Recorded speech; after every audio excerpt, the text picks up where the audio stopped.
You know, my brother. Oh my goodness, it is, and it's an amazing honor to be able to be doing this interview with you. That's Oh man, it is my honor. no, Nice to meet you.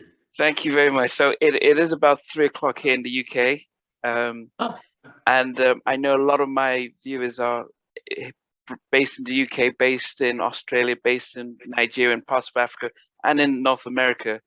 But for those who are based in the US, they'll be very familiar with you.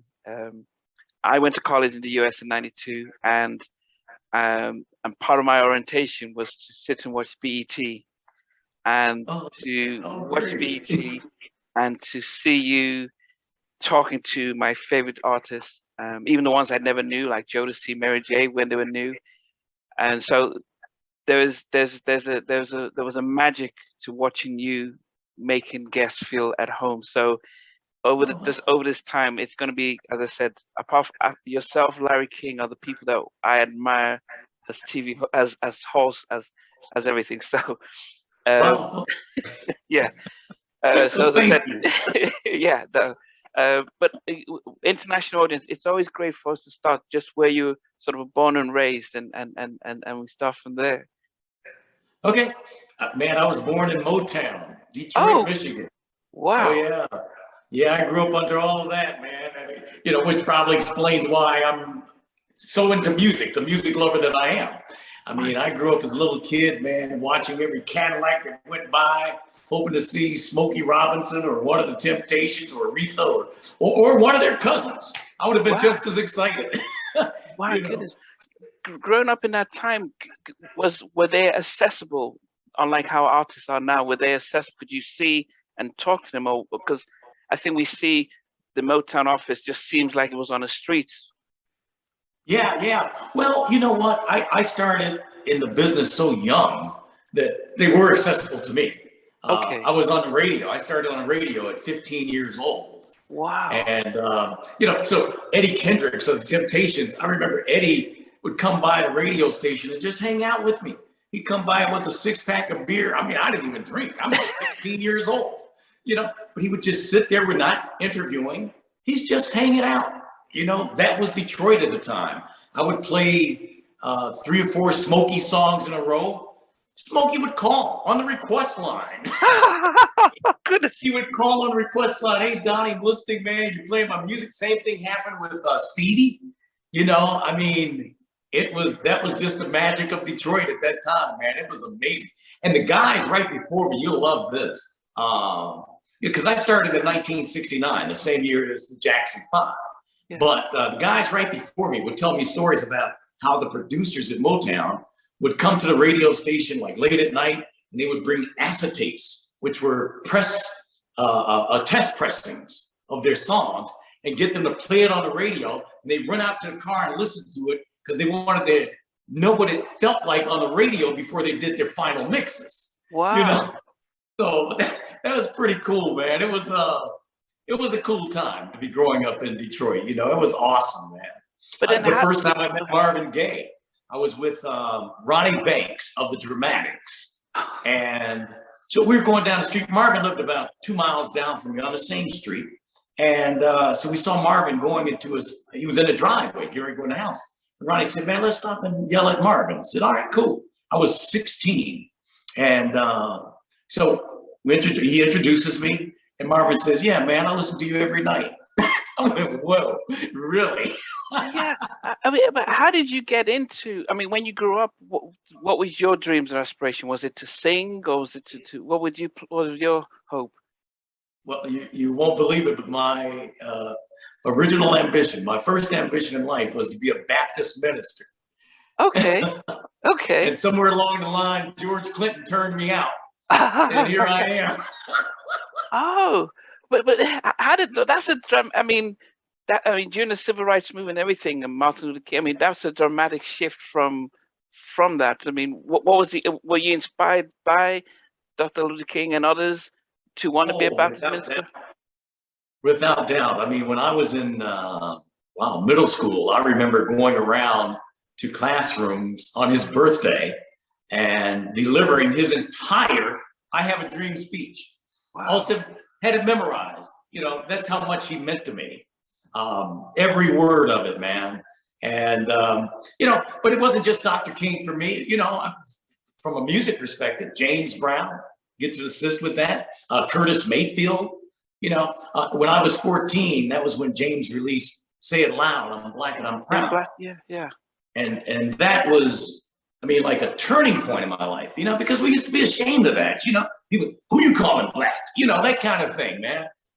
But James taught me to be proud of that. That was the most significant song ever to me.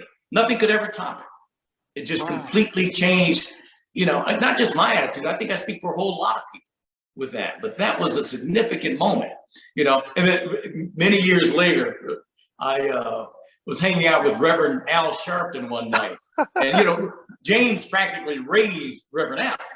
And oh yeah, and so Reverend was telling me how he said, man, we used to sit there with Mr. Brown, and there was a video, a documentary that I was a part of. And I was saying basically what I'm telling you now, you know, how significant this song was, most important song in history and all this. And he said, man, Mr. Brown would say, back it up, play that again, play that again. He said, he would make us play it 4 or 5 times. And then he'd go, you know what he said there? He said, the most important song in history, not black history, history. That's my man right there. Did you ever get to meet him? Oh man, yes. James was, you know, me and James became friends, and but you know, still, he was my king. You know, even though we became friends later, we would stay in touch. You know, we'd call each other and all that. I was still a villager, and he was my king. And as a matter of fact, I used to tell him that, James, you are my king. I'm your soldier. There's nothing I wouldn't do for you.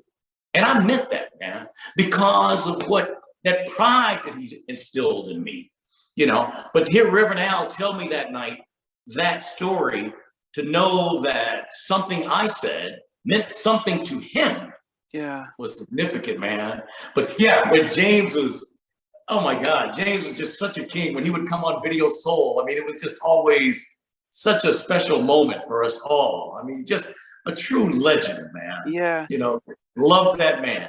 Yeah, I mean, as I said, somebody like him who, you know, even when you have someone like Michael Jackson say how inspired he was by James and learned a lot from him, and I guess there are generations coming now that won't recognize, because in the 80s and 90s, everyone was sampling James Brown. And so we all knew about James through New Jack Swing or Uptown, because everyone was sampling James Brown.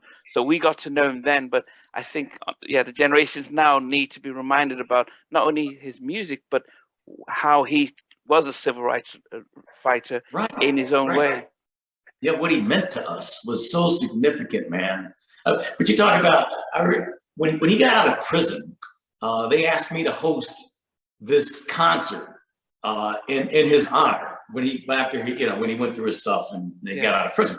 And it was in Los Angeles, and it was star-studded, man. I mean, the audience and the stage, everybody was there. As a matter of fact, I introduced Dan Aykroyd, I did the whole show. I was host for the whole show. But Dan Aykroyd was actually the person who brought James onto the stage, right? As one of the Blues Brothers. Yeah, he came out, he did that whole spiel that James used to do, you know, a man with 748 suits, 689 pairs of shoes, the names of all of his songs written on the back of his Learjet. Soul Brother number 1, 2, 2.5, 3, and 4, James Brown.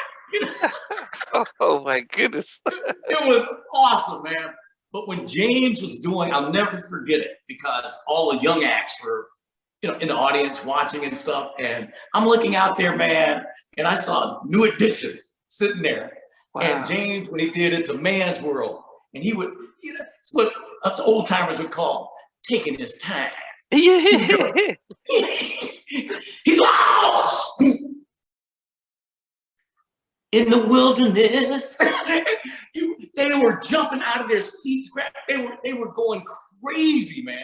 Yeah. It was just so awesome to me to see that, man, to see, you know, him schooling the next generation, man, that this is how you do it, man. A real showman.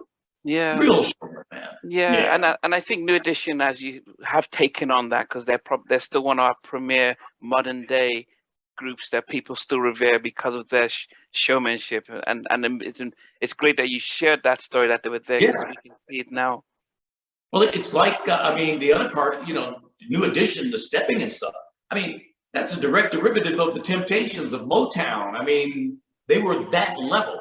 They were taught, just like any Motown artist will tell you, you know, I don't care how big they got, twice a week, they went to, not finishing school, whatever they called it, where they were taught to be showmen, you know, and that's what would give them longevity. And then you look at that. Yeah. Four Top still tour, Temptation still 57 years, still at it, still doing their thing. Same thing with New Edition. They're that same kind of act because they have that level of commitment to performance. Yeah.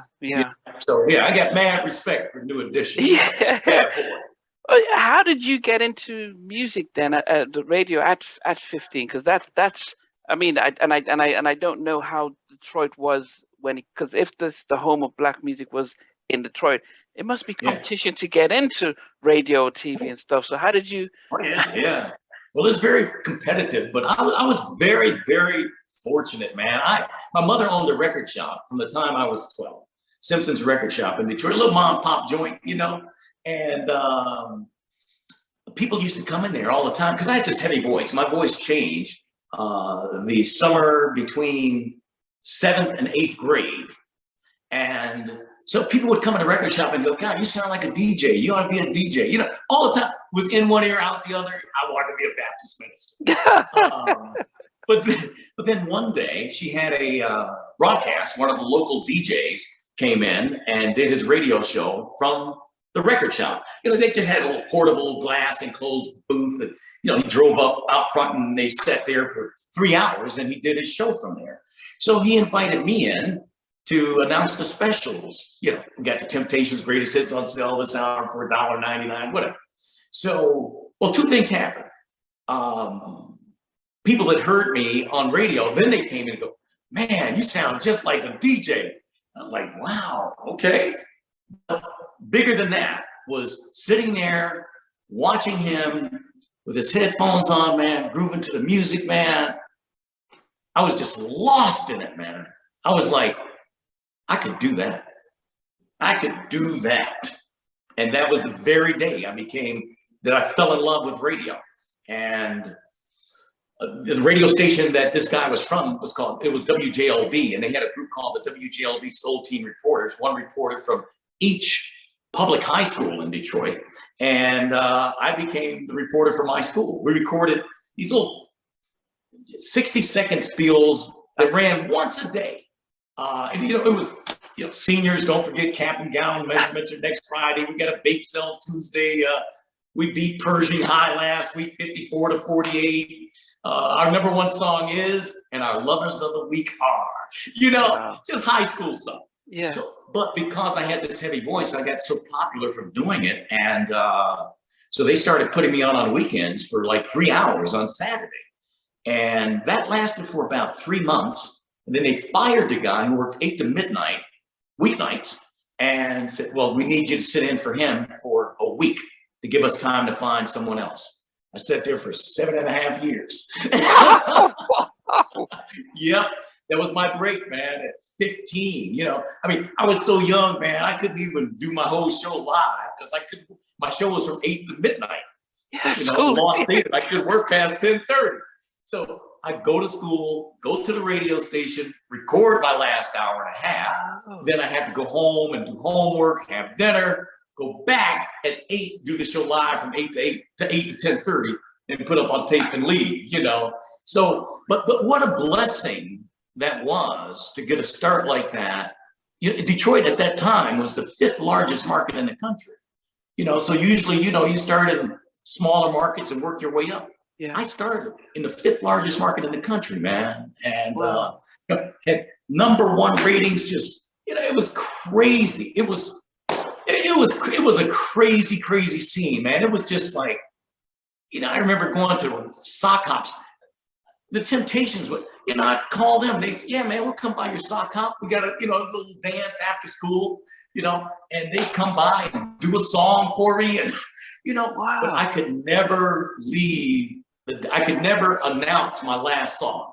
Always had to disappear because the girls would go crazy. It was, running down the street from the, had my clothes ripped. They don't rip them off anymore. Yeah. Oh, because did people know you? Did people know you physically as well? Then, not just your voice. Oh yeah, very quickly, which always amazed me from radio in particular. How do they know me? So you driving down the street, hey, Donnie Simpson. It's like, whoa, it was weird. But I got to tell you this too, that it was a weird experience for me because I hated it. I hated being singled out. I hated walking in places and, it's Donnie Simpson, it's Donnie Simpson. I didn't like autographs. I couldn't understand why. My thing was like, all right, I'll give you my autograph if you give me yours. And it was just a weird thing to me. But then one day, my best friend in Detroit was a guy named Lim Barney. He's Hall of Fame cornerback for the Detroit Lions. As a matter of fact, you'll love this. Lim and one of his playmates, that sounds like kid stuff, playmates. One of his teammates, Mel Farr, were the two guys that opened up the beginning of What's Going On by Marvin Gaye. Hey, brother, yeah, what's happening? Yeah, like solid, right on. Yeah. Those are my boys. Wow. So Lim one day told me, he said, Donnie, he called me Bug, because in Detroit I was Donnie the Love Bug. So, you had to have a handle, man. Oh, yeah. Oh. So he said, man, it's very noble. I hear what you talking about not wanting to do autographs and stuff. He said, and I totally get it. It's very noble. But you know what they say when they get home? I met Donnie Simpson today, and he wouldn't give me his autograph. I said, wow, that's deep. And so I just changed. Plus, it was much quicker to just do it than to try to have that conversation every time. But, it was just always weird to me. I still suffer from this thing where I just feel not worthy, not worthy of that attention, not special, not, I don't know. I've always been like that. Just, it's a weird thing. It's like you get it. I understand the popularity to some degree, especially as it gets later in life. You're forced to look back at things, but I don't know. Like one of the most watched moments ever from Video Soul is when I did a 2-hour special with Aretha Franklin from her house just outside of Detroit in Bloomfield Hills.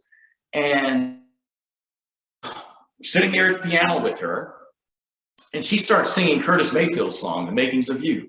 Add a little sugar, honeysuckle, and I just lost it. I just started crying. We're recording this special. I just started crying because there was so much in that moment to me. It was, first of all, the greatest voice I've ever heard in my life is singing to me, one-on-one, in my ear. This is the Queen. I'm sitting on her throne, and I just didn't know how I got there. Wow. You know what I mean? It was too much for. How did this little boy used to look for a Cadillac end up here? And then let me take this all the way to the end. Her funeral. I went to her funeral in Detroit, and as I'm walking down the aisle when I first got there, and the casket's laying there, she's got these two big burly bodyguards at either end of the casket. And as I get up to her, I wanted so badly to touch her, but I didn't know if that was allowed. I've never been to a royal funeral before, and but before I know it, my hand is on her, man. And lo and behold, they didn't pick me up by my elbows and take me away, and it was that moment I realized that although you're a villager, she is your queen, and she belongs to all of us. Yeah. you know, and you are worthy, Yeah. you know, and it was just a very deep moment for me, man. I just truly, truly, truly love that woman. I've never heard a voice, I've never heard anyone sing with more passion. There's no one that moves me more than Aretha Franklin. No one that feels a song more than Aretha, man. I mean, for our generation who didn't get to see sort of the best of it. I mean, we will know her when she sang with George Michael, you know, in the 80s. So we'd seen a different. We didn't get to see her back in the 60s and the 70s. What was different about her singing and her as a It was just what passion. No one can match her. I mean, had an incredible voice. There's no question about that. But just, it's like, even though Aretha didn't write, I would say most of those songs, when you hear them, you'd feel like there's no way she didn't write this, that she has, this has to be from her, you know, but she just would just take that song, man, and it just became her. Just, I mean, oh God, one song, Until You Come Back to Me. Every time I would hear that song for, I don't know how long, there's one section when that song would play that I would just cry, you know, and I don't mean to sound like some sappy punk, you know, but I do cry often when I listen to music. And sometimes it's not that it's so good to me. Yeah. You know, I'm moved by it. But this one song, it must be like living in a but anyway, hear my plea. That section there, every time I would cry.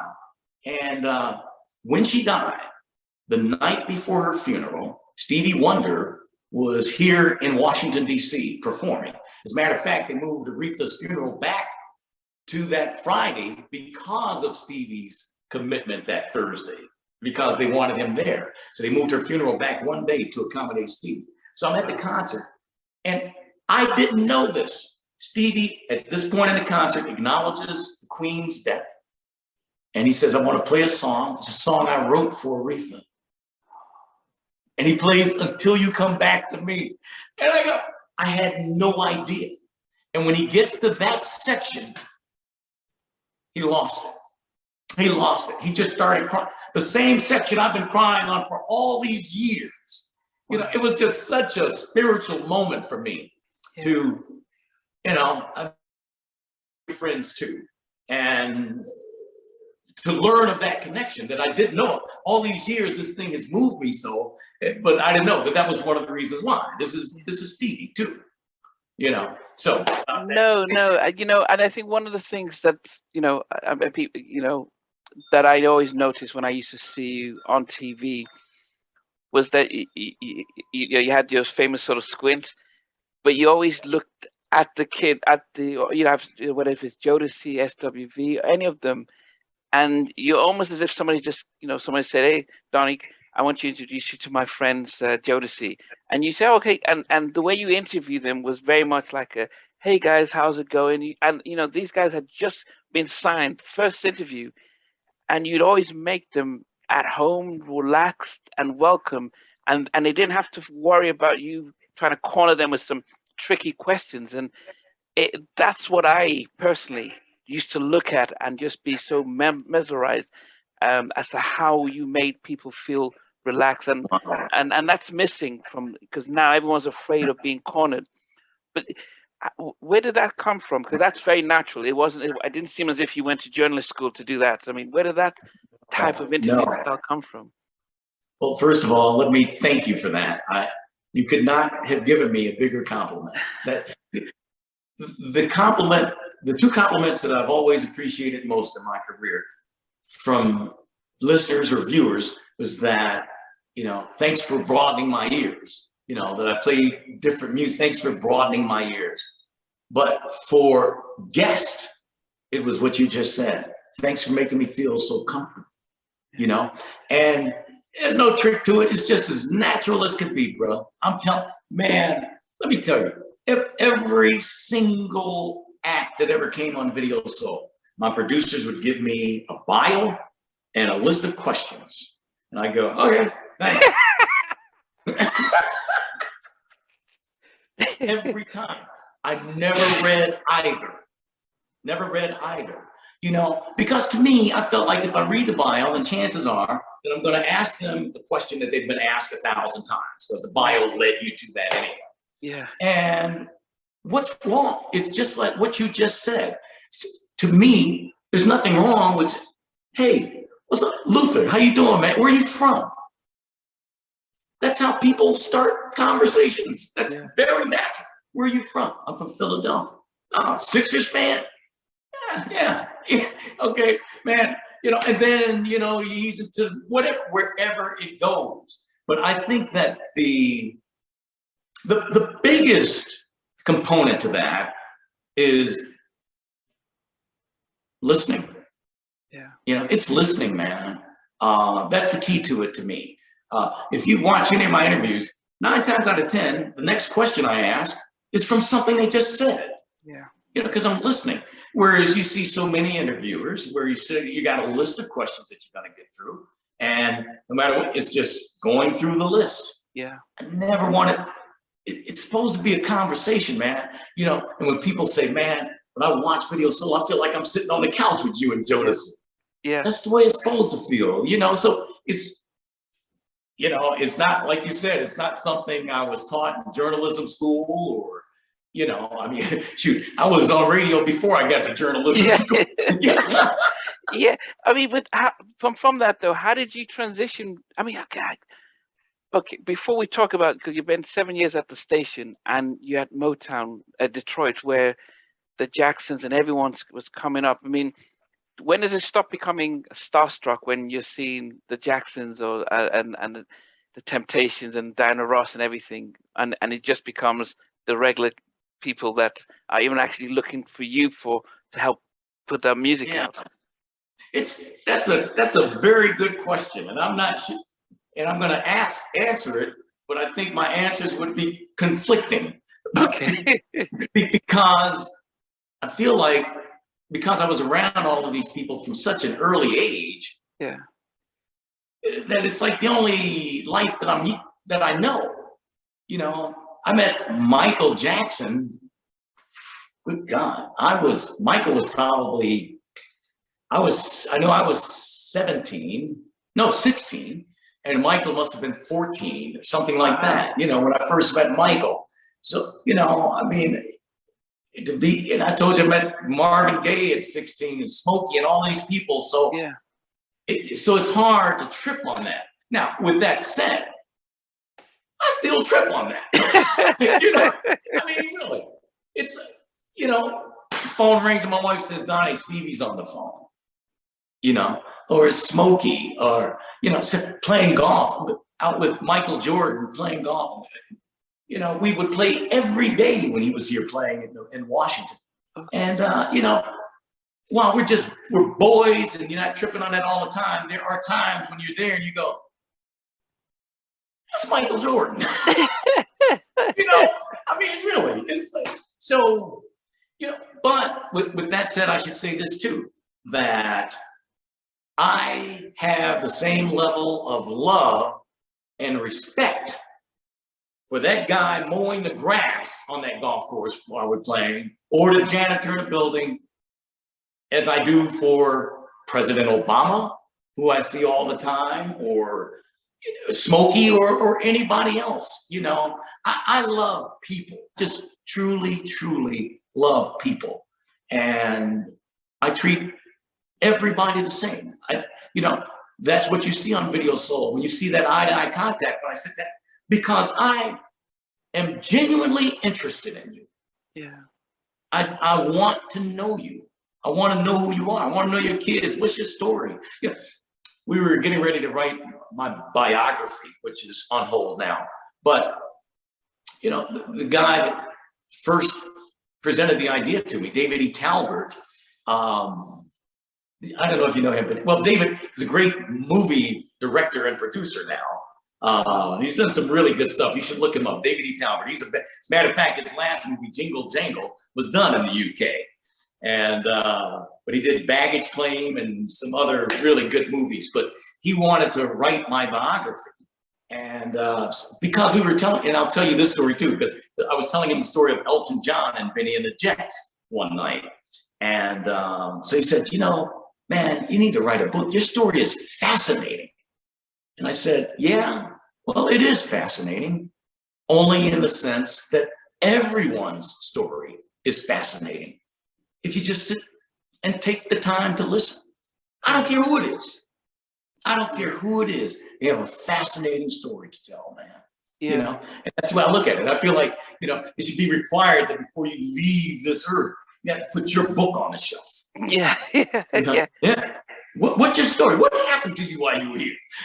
Yeah. You know, but so the stories that do make it are the ones where because the hardest thing to be is to be considerate and be patient and be kind, because we don't seem to have time, and we're always thinking ahead, always thinking about our own agenda. And so people like you know, when you do, yeah, people like, we talk about Martin Luther King, who gave his time and his life to a cause. I mean, that's why his stories are inspirational. And as you know, as a music fan, seeing you talking and making people feel at ease, whether it's Roger Troutman, yes, he was really into his talk box, and here you are really into it.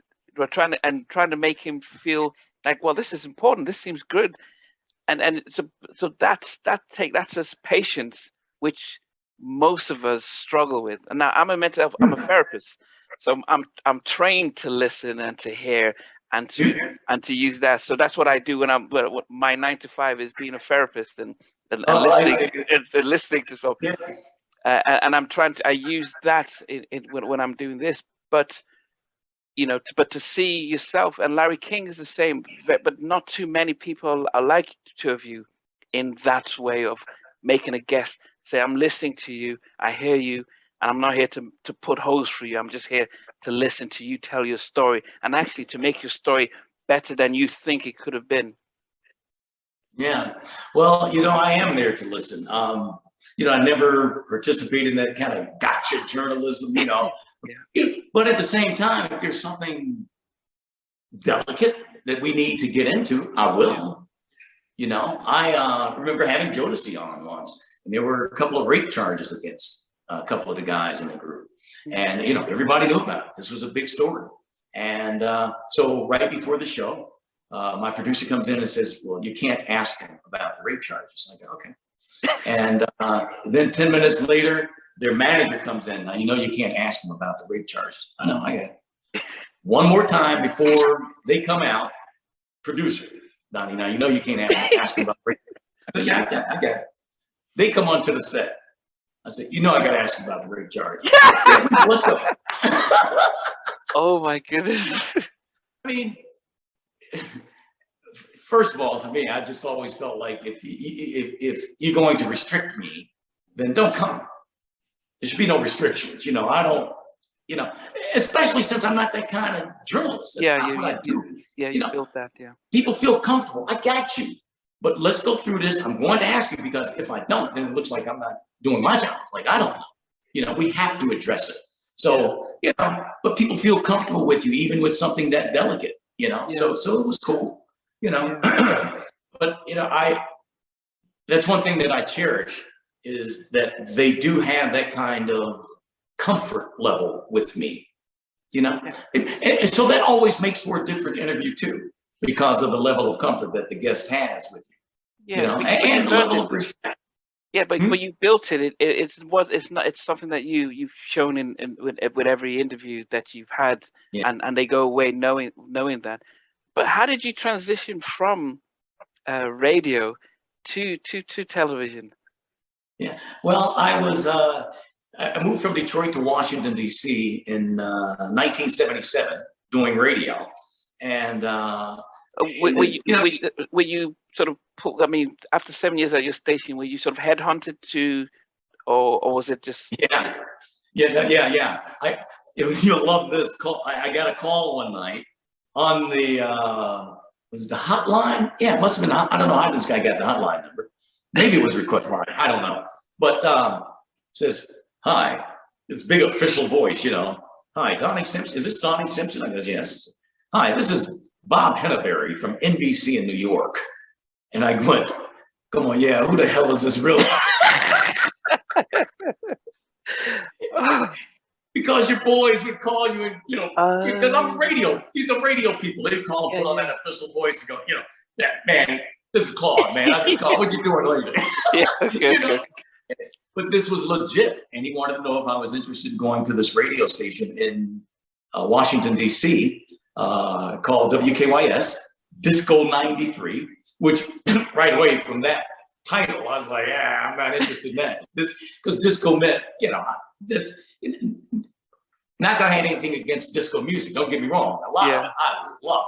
Yeah. But just something devoted strictly to that, you know, I'm used to, like I said, I like it broad. It's broadcasting to me. So, but he brought me in because it was something my oldest brother always taught me, that you should at least listen. Wow. You know, at least listen. So I came, it was the weirdest thing, man. They picked me up at the airport, took me to Arlington Cemetery for an interview. That's here in America. That's where President Kennedy rests, where all of the military, that's the highest honor, to rest at Arlington Cemetery.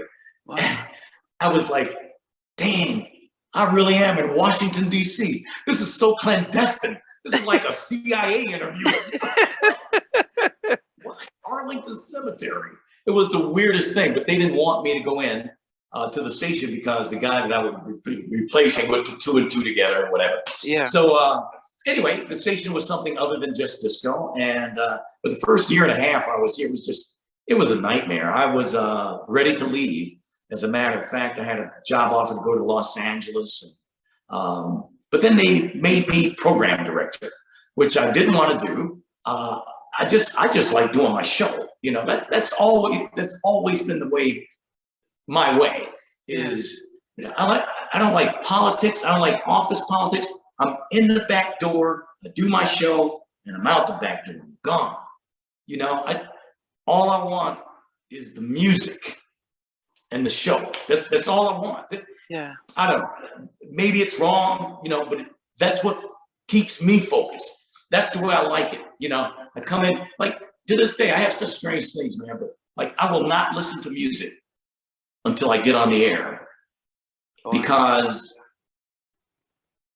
that moment is that much more magical for me. When I sit down there and put on those headphones and hear music for the first time that day, I'm in heaven, man. I'm in heaven. Let's go, you know? So, so anyway, you know, we were in 16th place in the ratings, and I hated losing. You know, in Detroit, we were just runaway #1 all the time. Here we're 16th. I'm like, well, I can do better than that. I don't know what programming is, but so I just went in with common sense, like I do to everything, and take this out, put this in. In 9 months, we went from 16th place to #1. Wow. And it was just gone. We would be #1 in every single demographic, from 12-year-olds to 70-year-olds, everybody. And so in a contract negotiation one year, about 80, because this was owned by NBC. Wow. So they had their television there. So they, to sweeten the deal, they offered me an opportunity to do television. I became the backup sportscaster for a guy named George Michael, who's not your George Michael. Yeah. Okay. This is the George Michael sports machine, but he's legendary here in the States because they consider his show to be the precursor to ESPN. Oh, yeah, man. 24-hour sports. Yeah.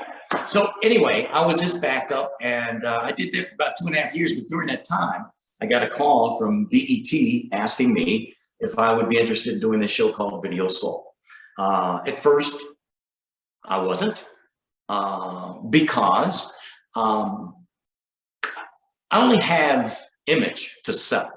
That's it. I can't give you 20 rebounds a night.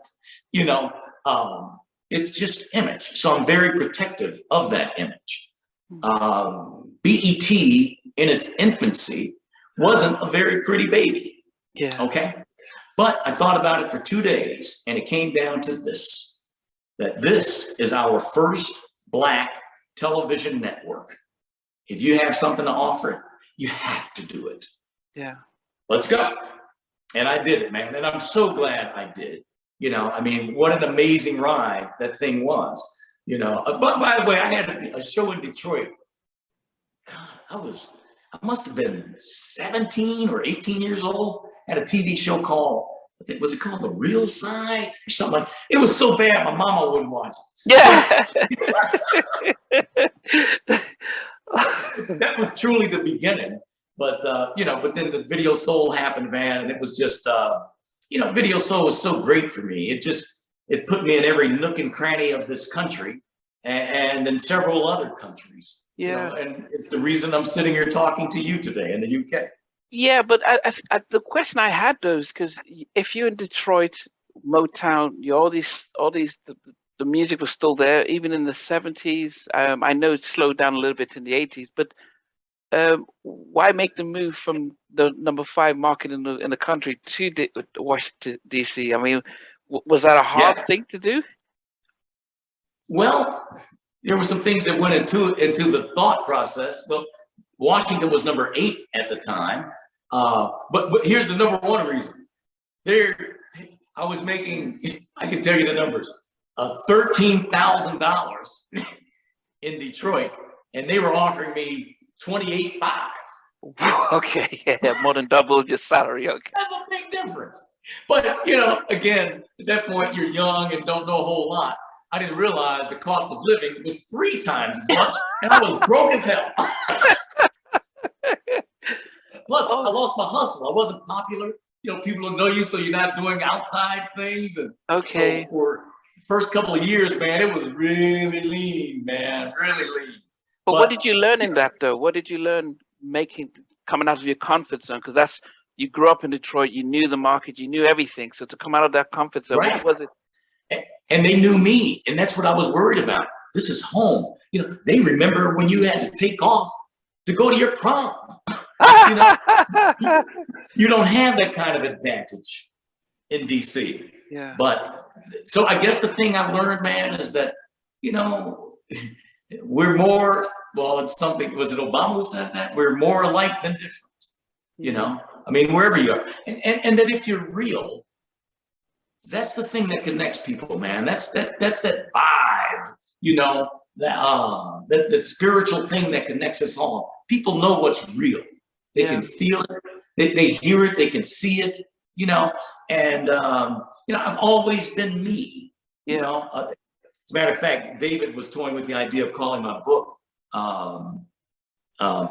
Being Me, because he loved the story I told. I've always felt that there were 1,000 people out there waiting to take my job, and that 500 of them are just as good as I am. The other 500 are better. Oh, wow. But the only thing I can beat them all at is being me. You can't beat me doing that. So I be me, you know? And that's true, not just, I'm serious. If you think about it, that applies to all walks of life. It's not just in media. It's not just radio and TV. All walks of life. Being you always wins, man. There's nothing that beats that. People want to know who you are. You know, when you're real, they feel it, man. How much of who you are because you always come across being grounded, because it's quite easy to get caught up in, oh, Steve, I have Stevie's number on my phone, and you know, I can give a call to James Brown and stuff. So it's quite easy to go overboard. But how does your wife help you maintain that level of humility? Oh yeah.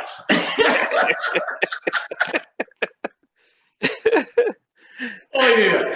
Let me tell you this, and this will be a chapter in a book or a story anyway.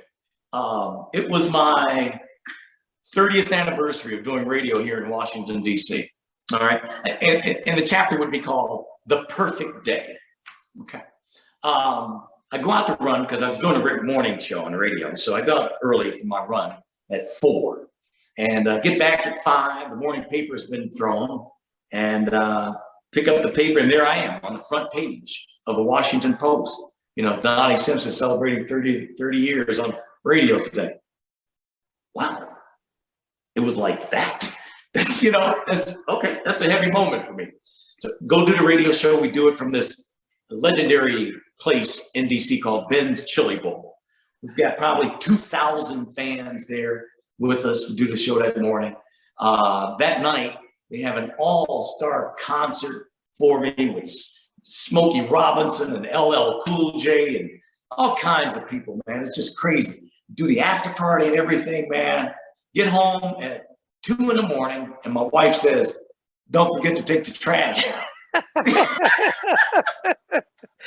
Oh, that's the perfect day to me. It's perfect. You get all of this, but let's bring this down. Let's bring this back to where it belongs. Don't forget to take the trash out. You know, so I love that. But I think the other thing that helps in that grounding is that it all happened for me so early. And I don't know that that's the case. I think about this sometimes because I think that maybe if at age 27 or 30, there's this sudden change in your life and you get all this popularity and everything, that maybe you would trip. I don't know. But then what I really think is that it is as simple as this, and that's the way God wired you. That's who you are. Yeah. That no matter when it happened, you would. I like to think that you would be this way. Yeah. And I was just before you said that, I was about to say that you actually did become a minister, but a wider congregation. That's exactly what my mom always says. That's exactly what she says. Yeah.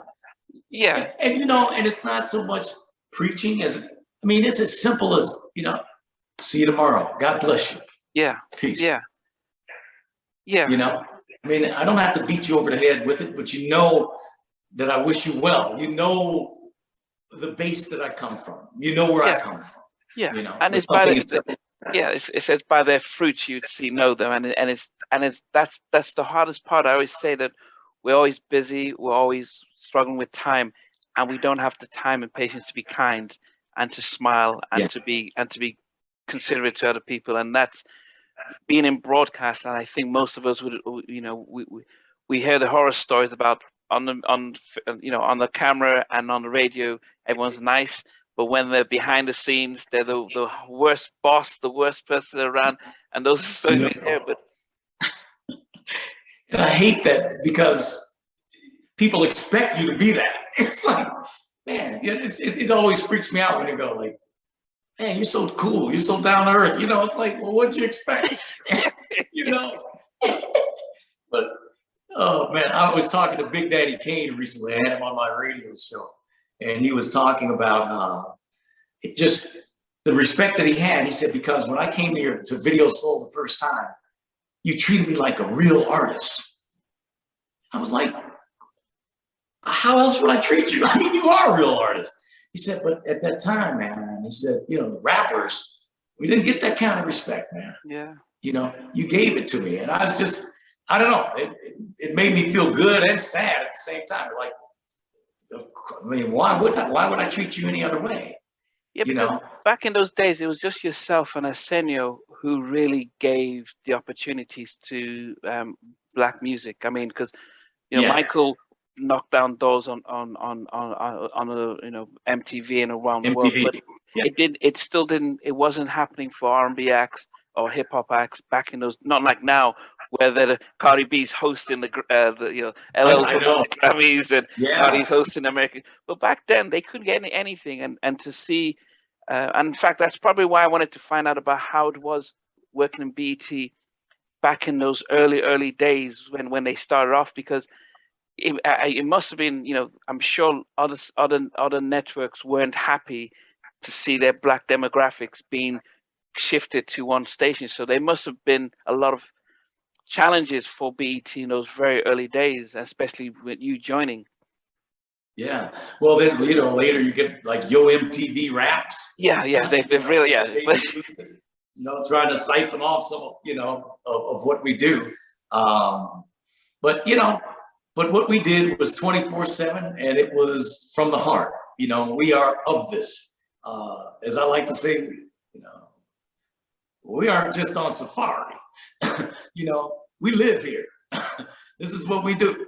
This is what we do. And so, you know, it was, I was very proud to be a part of that thing, man. And, you know, everybody that I know that worked at BET has that same level of pride, you know, to know that you were part of something that, you know, it's like when I was a kid, we only had 3 television stations here in America, ABC, CBS, and NBC. Then later cable comes, you know, so you got a whole list of things. But when BET came, it's like that's the first time where you got 24/7 Black folks on your TV screen. That's significant, you know, and you don't think about it again while you're doing it. You don't think about it, you know, you're just doing what you do. But I remember when Houdini was inducted into the what do they call it? VH1 Honors. Yeah. And they called me and asked me if I would come to New York for that. I said, because you're the reason that we happened. And we just can't see having this moment without you being there. Man, I'll be there. So one of my friends here, who was a comedian sidekick on my radio show, he said, watch, you're going to be amazed at the level of respect and love you get from the hip hop community. And so I went there, man, and went backstage, man. And I'm telling you, every single one of those hip hop acts would come up to Donnie Simpson, man, you the OG, bro. But you know, it freaked me out, man. But then, you know, when we were like getting ready to write the book, and I was working, when you're working with a writer, it forces you to think about all kinds of things, go back and look at these things. And it's like, I never thought of us as, you know, understood the R&B artists, the significance we had to their careers. Yeah. But I never thought about it in terms of hip hop. But then it's like, if you think the R&B artists didn't have any outlets, the hip hop artists really didn't have any outlets. Yeah. You know, and our very first guests were the Fat Boys. Wow. Yeah, very first guest on Video Soul, the Fat Boys. So you do have that history in hip hop. But you know, I mean, we had everybody on there from Biggie, you know, to Pac. Yeah. And you know, again, I just love music, so all of that makes sense to me. I'm so glad that we had that thing that wasn't restricted, that wasn't Disco 93, you know. Yeah, that it's broad. You can do everything. I'm sorry. I was going to shift real quick because I want to make sure I told you this story because we're in the UK. Because I told you the Elton John, Benny and the Jet story. Yes. When I was in Detroit, the DJ who was on before me, he did afternoons, his name was Claude Young, the big soul rocker. And so Rock turned me on to Elton John. So every night, man, we sit in this basement listening to Elton, man. This album, Goodbye Yellow Brick Road, man. Benny and the Jets would play, man. And I would just, God, I love this song. I love this song. But I was scared to play it because Black folks didn't know Elton John. So for about a week, man, finally, a week later, I said, man, I'm playing this. I went on the air and played it that night. I played it twice. I played it the second time because the phones were jumping off the hook from the first time I played it. Wow. It was like nothing I had ever seen before nor since. I mean, like, boom, an explosion, man. It was so fast. The DJ who worked the morning show, who was the guy that did his show for my mother's record shop, by the way. Calls me the next morning at 7:30, wakes me up. Donnie, what is this song you played last night? Jenny and the Nets or something? Man, you gotta bring it down here. You gotta bring, I had to get in my car, take it down to him to play. In 2 days' time, Elton was on the phone. What? Called the radio station. Wanted to know, what is this? I hear Benny and the Jets is breaking black in Detroit. I mean, it was amazing. About 6 months later, Elton comes to town, holds a press conference. This is Elton John, right? Presents me with a gold record for this thing. And it was just the most, to this day, still one of the most amazing moments in my career, man. Me and Elton hung out for 2 days, you know. It was just unbelievable, man. It was just unbelievable. And 40 years later, I saw Elton on the Today Show here in America, and they were talking about the 40th anniversary of the release of this album. And the host said, Matt Lauer says, well, there's one song, Elton, that when you just play the first chord, everybody knows it. And it was Benny. It was Benny and the Jets. I said, oh, yeah. He said, thing broke out of Detroit. And he said, it was such a significant moment for me because, I always wanted to be accepted by the Black audience. Always wanted to be, and that gave me that. So once again, to know that you did something that impacted his career like that was awesome. I used to send him gospel albums from my mother's record shop because Elton loved Black gospel and he couldn't get it there, and and that's what my mother specialized in, was Black gospel. So I would send him gospel albums and stuff, man. And, it's just a really, really cool moment in my career. But I bring it up for this reason, that it's a perfect lesson in going with your soul, doing what you want to do, and also to say that how fortunate I was, and I am to this day. I still control what I play 100%. I do anything I want to do on my show, 100%. It just doesn't exist in radio anymore. And that's sad to me. The fact that I'm the only one doesn't make me happy. It makes me sad. Yeah. Because there's some young people out there now with good ears, man, who can't have that Elton John moment, because they aren't free to, and that's so tragic to me, man. It's just, I hate that. I love the old school way of doing it, man. And I was that way even as a programmer. When I told you I programmed the radio station, KYS, for 12 years. Man, I let my jocks have freedom, because I always felt that if you're doing something that represents you, it's going to be a lot different than you just represent me. I want you vested in this. Represent you, man, who you are and what you do. Freedom, let's go. That was the school I was from. And I just find, man, that when you let people go like that, you'll be amazed at the talent that come out. Instead of you telling what to, who Howard Stern is. Of course. Yes. I was hanging with Howard Stern one day, man, and he said the coolest thing. He said, Donnie, isn't it amazing that these people will pay you all this money to do this and then want to tell you how to do it? I think we can't be remiss that you are relaunching Video Soul.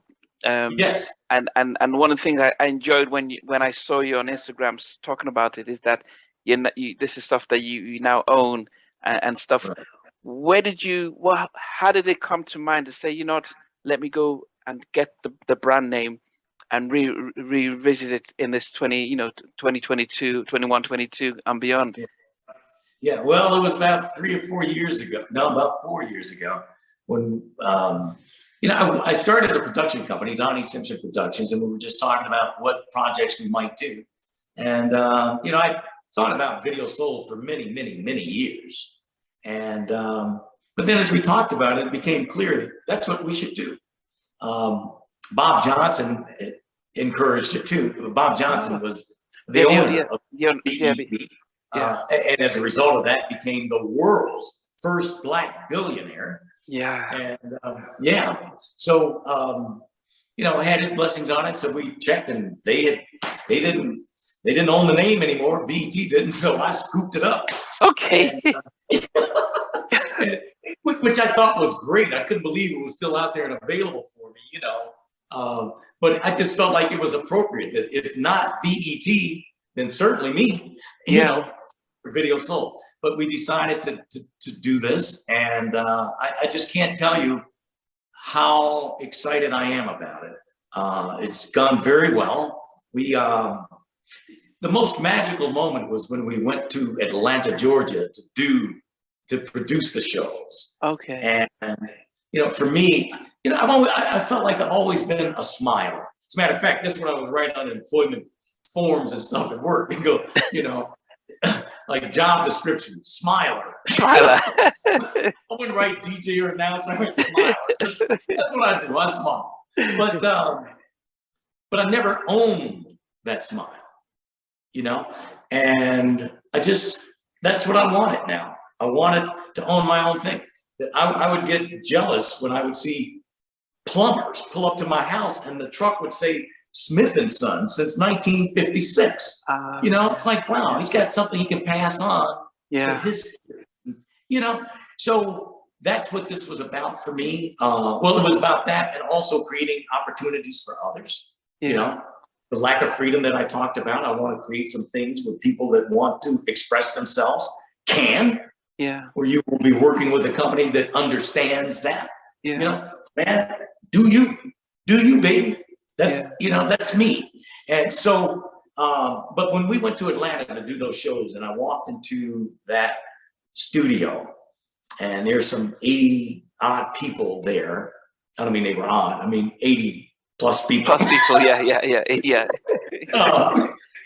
That are there that you have employed for these few days, and that they were totally vested in this project.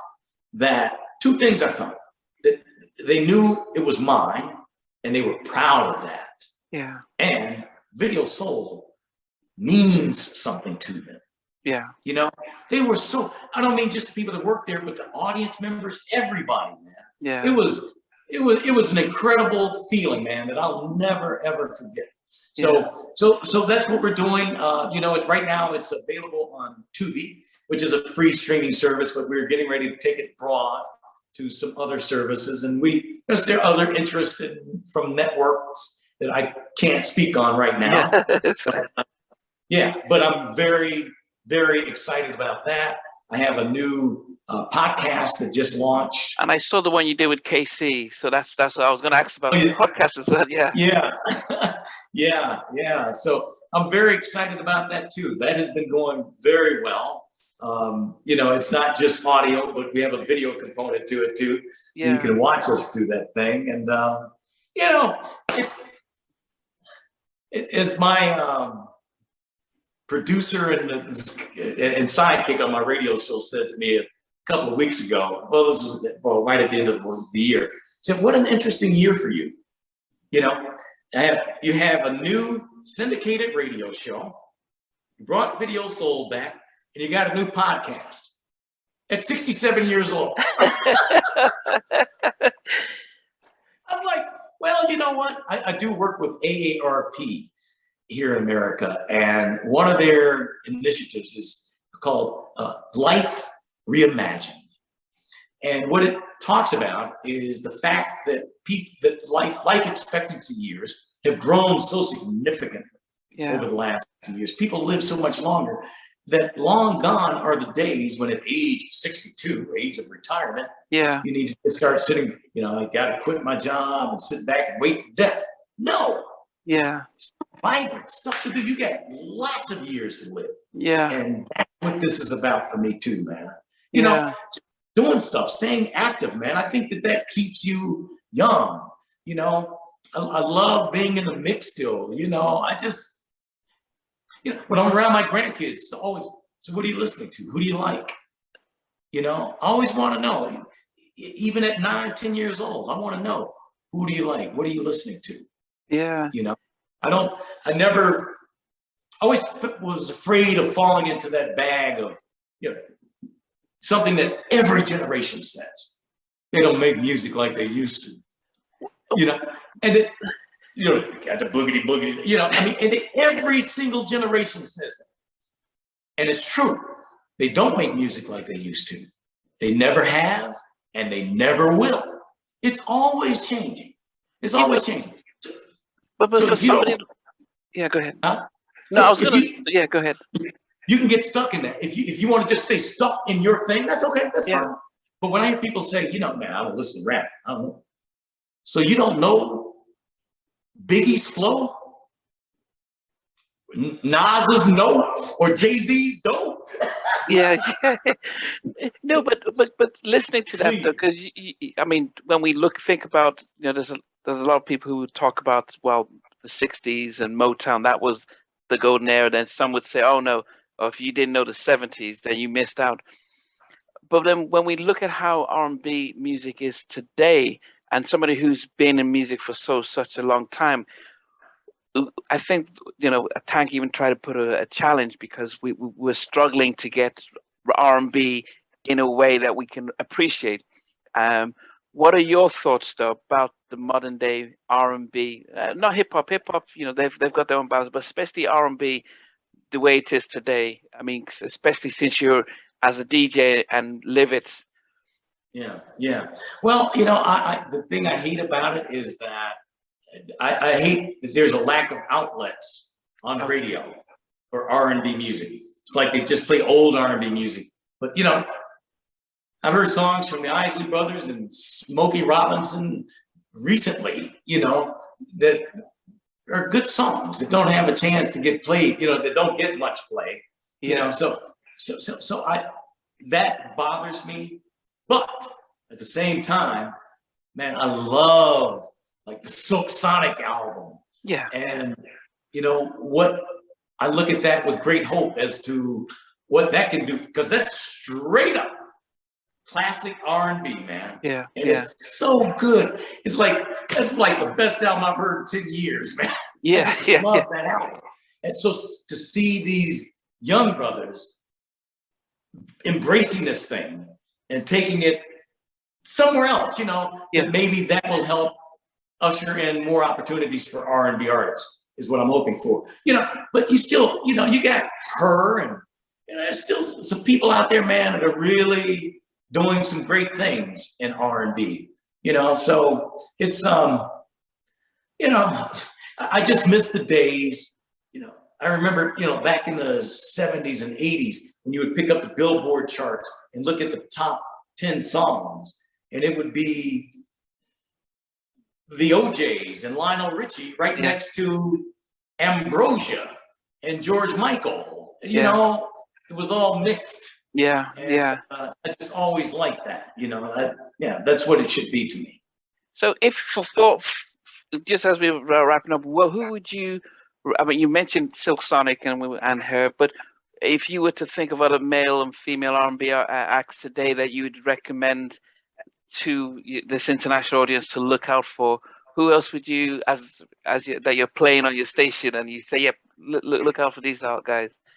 Oh wow! Well, you know what? The station that I'm on, we play mostly classic stuff. Okay. The station plays exclusively classic stuff. Me? I stretch out, man. I play, well, DJ Cool. You know DJ Cool? Yes. Let me clear my throat. Let me clear my throat. Yeah. He's got a new song called Cha Cha Cha.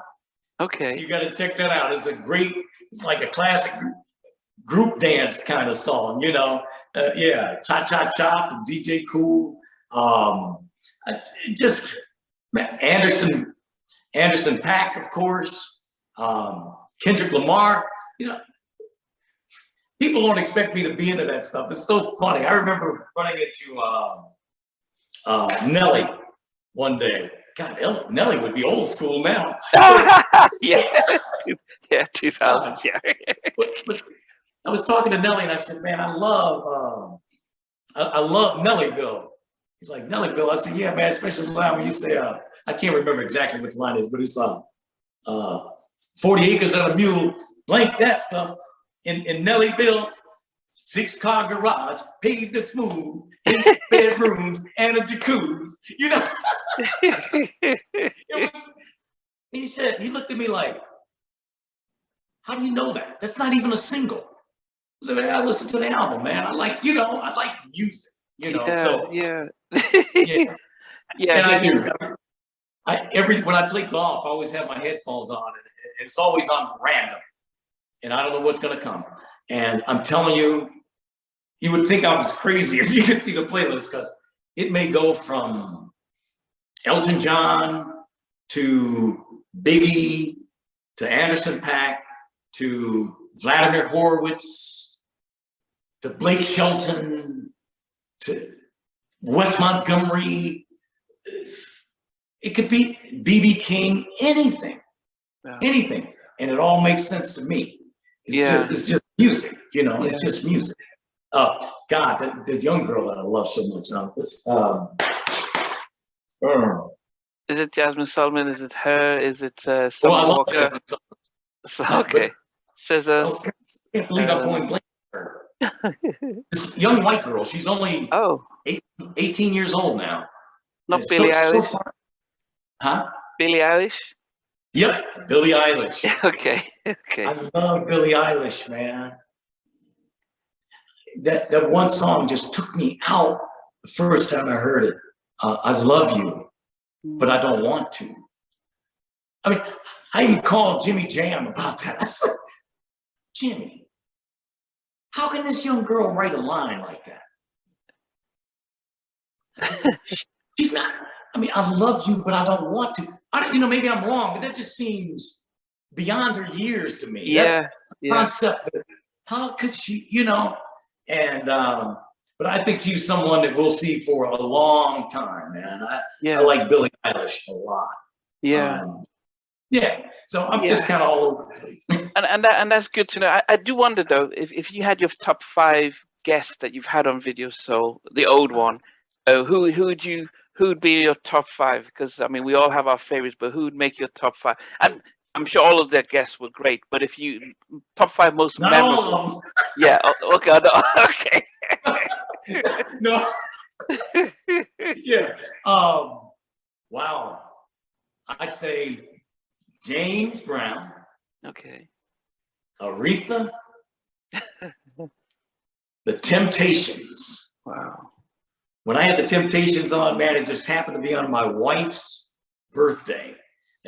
I call her my boo, and it's legit because she's born on Halloween, so she truly is my boo.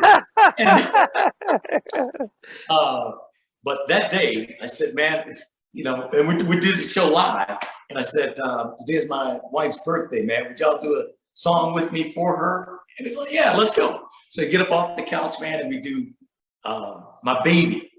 Whose hairstyles are out of this world, whether it's straight or bouffant or it's curled, my baby.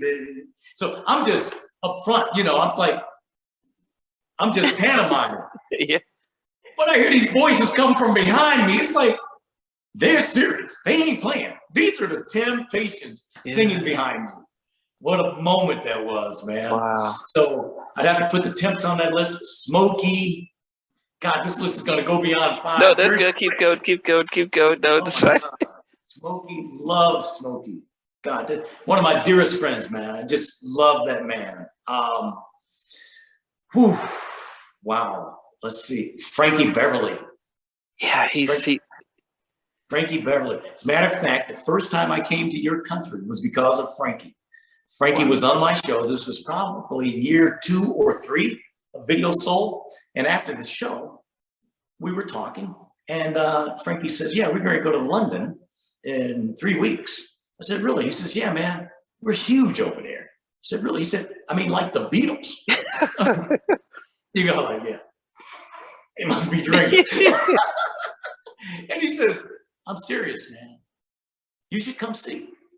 I said, okay, let's go. And that was our first trip to Europe. Me and my wife, Pam, went over to Europe and we were with Frankie for 10 days. Wow. He broke the Beatles record then at the Hammersmith Odeon.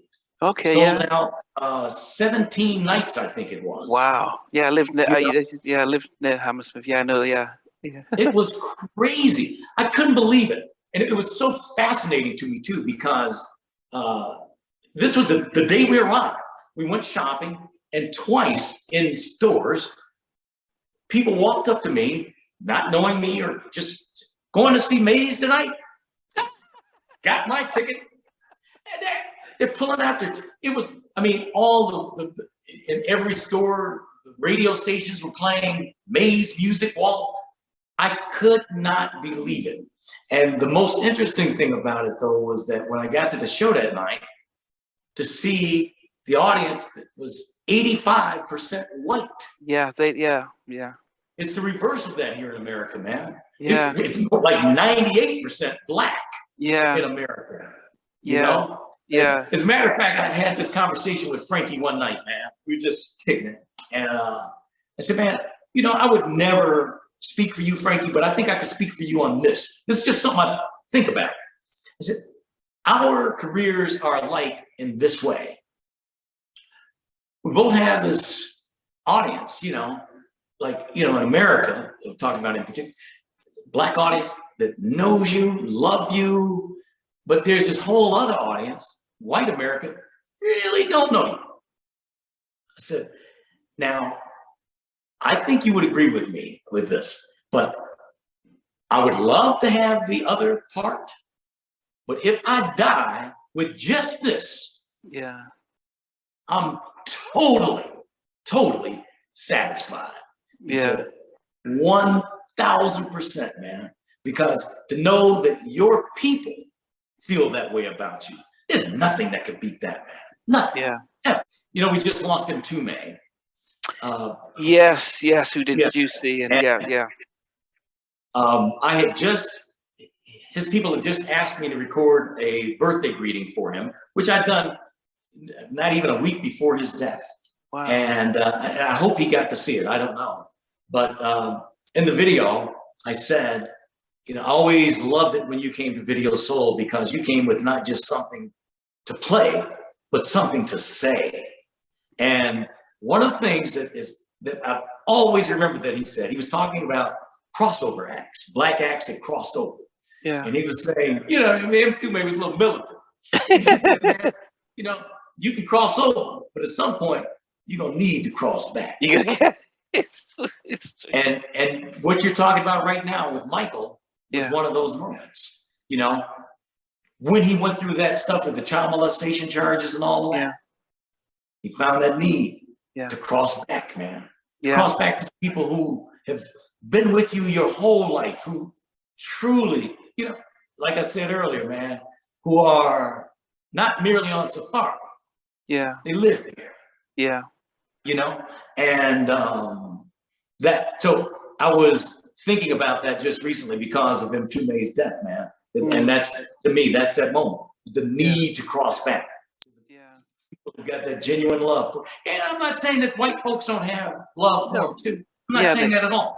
Yeah, but he needed that base then. Yeah, and which is key, and it's and as I said, when you said you knew him when he was 14, and I don't think at that point you'd think that he'd be the greatest entertainer who would sell over 500 million records, and you can go to any country in the world. You know, there's no artist or actor or celebrity who is globally known in Africa to China to anywhere. You know, even my kids who are still 10 and 5 would say Michael Jackson, even if he's long gone, and stuff. So, but just, I mean, on him, because we've just been celebrating him on our channel for the past week. But when he was that young, could you see there was something in him, or did it catch you by surprise when he became the biggest person? Well, by the time I met him, I mean, it was year 2 of the Jackson 5, so that explosion had already gone off. That explosion was immediate. I mean, I want you back. I mean, their career was just like that song starts. You know, it's just on you. Wow. Their career was just on you that fast. You know, and then to back it up with ABC, The Love You Save, I'll Be, or whatever that order was. Yeah. I mean, it was really kind of like the Beatles. And I want to hold your hand, you know, where you got like 6 or 8 of the top 10 singles in the country or something like it was so immediate. So yeah, by the time I met him, I mean, he was already the Jackson 5. I mean, you know, but Michael was very unique in this way to me. I've always thought this, that he's the only artist I know that got to ride the tidal wave twice. Wow. Twice. You know, the Beatles were a tidal wave, but it's still a tidal wave. That's the one wave. It's the Rolling Stones, James, whoever you want to talk about. Yeah. But Michael, it was the Jackson 5, then it faded some, then it came back as Michael. And the second tidal wave was 3 times as big as the first. Wow. I mean, it was just amazing what that guy accomplished, man. I had just nothing but love and respect. Never had him on Video Soul. Never in it. 2 people, him and Prince. Never had them. But know them. You know, I've been to Michael's house and hung out in the Neverland Ranch and all that stuff, man. Yeah. When he would come to town, I'd go see him. We'd hang out, you know, backstage before the show and stuff. But it just never happened for whatever reason. Well, early on with Prince, because Prince wouldn't do interviews. Yeah. You know, for many years, it was only one interview that Prince did, and it was him interviewing himself. Just different. But you know, but Michael, man, I was just so proud of him and what he accomplished, man, and just the most wonderful family. You know, me and Janet have been close for many years. His sisters, brothers, his mother, just one of the sweetest people on the face of this earth. Reminds me so much of my mom. Wow. They're both about the same age, 92, something like that. You talk about your kids. For me, it's my grandkids. Yeah. They know Michael at 3, 4 years old. They know his music. I go over there, man, and they like, Granny, and they'll go behind a curtain and change and put in, you know, I bought them all Michael Jackson t-shirts and stuff. Put on a t-shirt, they come out with a hat, and they all like, they come out and they jump. Boom. They're trying to do that, because I showed them the video of his entrance, because I was playing jam for them one day. Okay. And come just play the song, show it to them from Budapest or Bucharest. Yeah. So they'll do that. It goes, boom, they'll stand. Oh goodness. But it's so cool to me to have. I remember thinking this when he died, thinking this about his mom, that how rough a time that had to be, obviously. But the solace was in knowing that your child touched the world like this. Yeah. Every nook and cranny of this earth. Yeah. And to see to this day how your kids, my grandkids, love this man. You know, another interview that you did was, who doesn't do interviews anymore, Sade. Do you remember that? Do I? It's such a weird interview, because you know, it was her first interview in America. Wow. Yep, her first interview in America was with me on Video Soul. And if you look at it, I'm sitting there, I got that tam on. And you're doing the French. Was that the French one? Or was it the... Right. Yeah. That's why I said it's so strange. Why are you doing this French thing? But it shows you where we were. I didn't know anything. It was all, that's across the border. England, London, Rome, France. I don't know. Oh, But she was so sweet, man. What a sweetheart. Love that woman. Went to see her many years later in Atlanta. She was performing, and I went there specifically for that reason, just to see her. Yeah. And you know, she was so welcoming backstage, and you know, just she remembered. I mean, I guess, you know, it's your first interview in the States. Yeah. It's a big deal, you know. But yeah, what an artist. I mean, if you talk about an artist that will perform as long as she wants, man. Yeah. She just had that cool vibe to her. Yeah. You know, I mean, so sexy.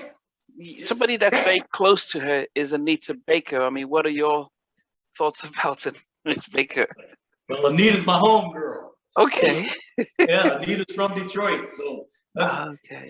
Yeah. And Anita used to listen to me on the radio. As a matter of fact, she told me she used to come to my love bug picnics when she was a little girl. So yeah, she's been a friend of mine a long time, man. Anita is a sweetheart. Me and my wife, for a number of years, we had a house down in Florida. And so we would go down there during the winter and spend some time. And Anita and her husband, and they're now divorced, Walter, came down and spent a week with us once. And I got to tell you that to hear that voice, she's always singing, and to hear that voice up close around your house, you know, just walking around in pajamas, just whatever, just singing, Wow. man. It's like, wow, you know, it's almost like an athlete who always says when they get to the pros, they're amazed at the speed of the game. Yeah. You know, I've been around a lot of people who think they could sing. Yeah. When you're around a real singer, you know, Yeah. Johnny Gill came down there and spent some time with us. Same thing, man. Just like, wow, that's different level. It's just different level, man. Yeah. Yeah. A sweetheart. Well, that's no, and we're happy. We saw the news that she's been able to get a master's back from Warner Brothers, and Yes. and we're looking forward to, she said, hopefully new music and stuff for us, the fans. Yeah, I hope so too, man. She's a very talented woman, obviously. And I hope she dragged me on stage one night here in DC in front of 10,000 people or whatever it is, and she's doing Caught Up in the Rapture. Oh. Okay, so she brings me on stage to sing that song with her, and so she goes, "Ah, caught up in the rapture of love," and then she gives the mic to me. I'm like,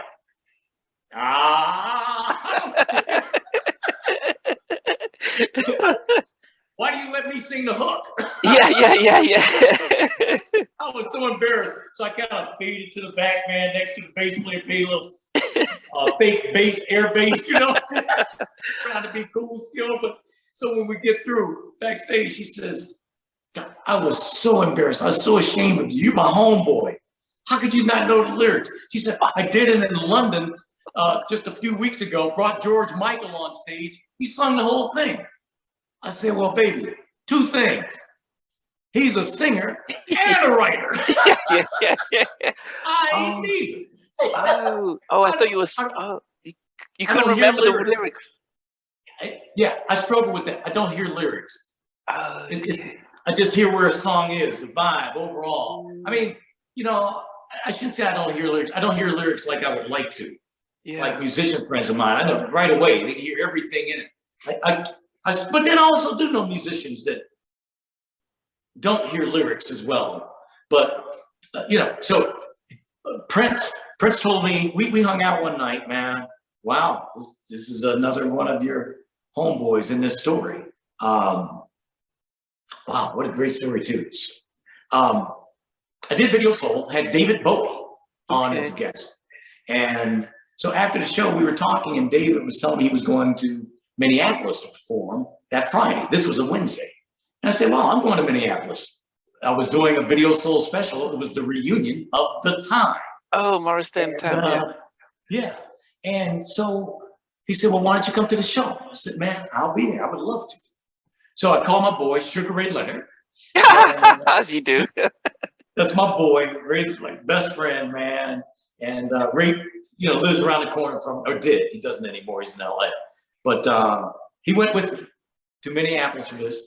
And so when we get to the show, they had us set up at the soundboard. In the middle of every arena, they got a soundboard. And they'll have a few seats there, but it's where the engineer sits. Want to be in the middle of the joint so you can hear everything right. So there's like maybe 10 seats there. So as we were walking to our seat, I bumped the lady in front of me and I said, "Oh, excuse me, ma'am." And Prince turned around.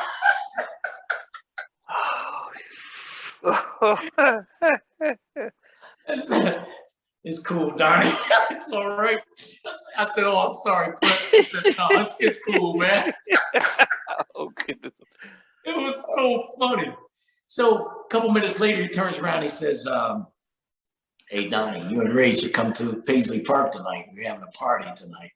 I said, okay, we would love to, man. Let's do it. I said, okay. So we go to Paisley Park. The party, man, it can't be but 12, 13 people. It's me, Ray, my producer, David Bowie, 2 or 3 of his bandmates, Prince, Cat, who was a dancer with him at the time.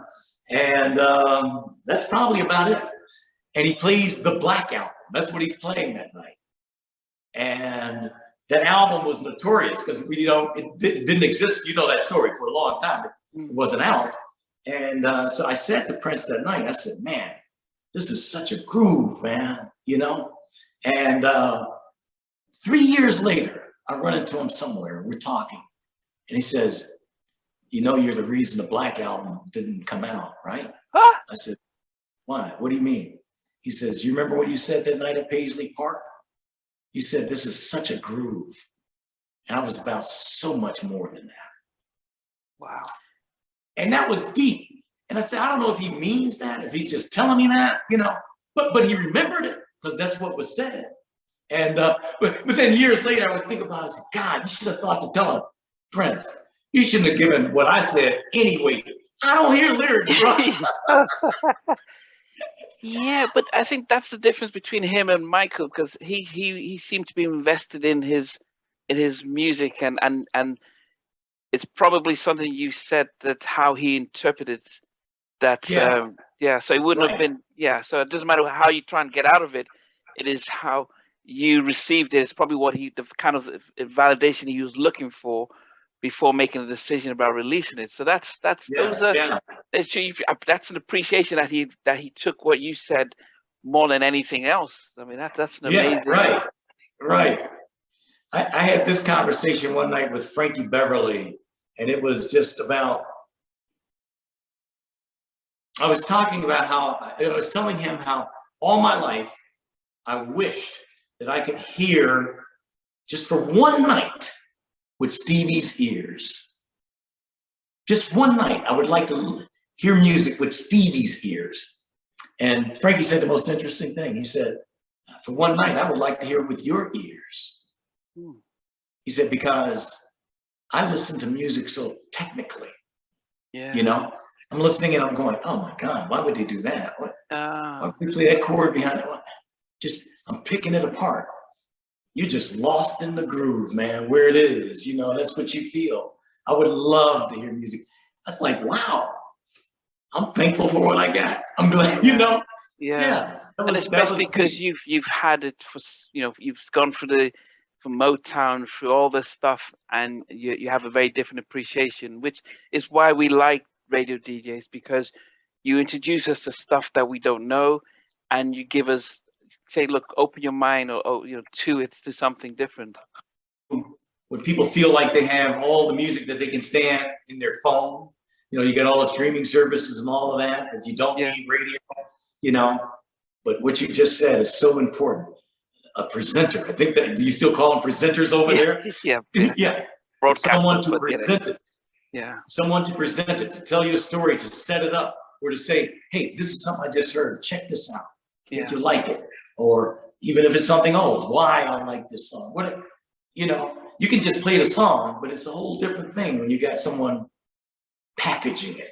You know? I think the one question I didn't ask was, Jimmy Jam and Terry Lewis and say people like Babyface and Terry Riley, what do you think they did differently to music in that 90s compared to what you experienced in the 70s with the Motown guys?